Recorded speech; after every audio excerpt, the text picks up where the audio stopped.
Microsoft Excel में कैसे एक ही वक्त में दो शीट्स पर एंट्री की जा सकती है। हमारे पास एक वर्कबुक आ रही है, इसमें काफ़ी सारी वर्कशीट्स हैं, लेकिन हमने करना क्या है कि 7th और 8th जो वर्कशीट है उसमें एक ही वक्त में दोनों में एक साथ एंट्री करनी है।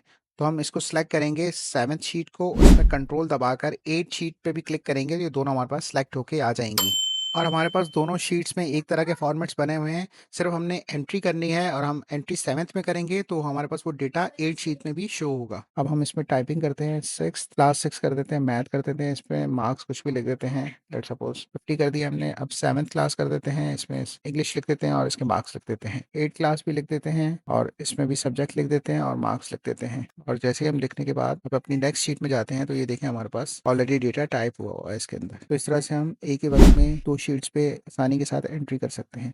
अब हम इसको हटाना चाहें तो किसी भी शीट पे जाके क्लिक कर देंगे तो दोनों शीट्स अनग्रुप हो जाएंगी। अब हम टाइपिंग करके देखते हैं, इसमें 9 क्लास लिखते हैं, सब्जेक्ट लिखते हैं और मार्क्स लिखेंगे तो देखेंगे हमारे पास इसकी एंट्री नहीं आएगी। ये देखें इसमें सेकंड एंट्री, क्योंकि हमने इसकी सिलेक्शन हटा दी है।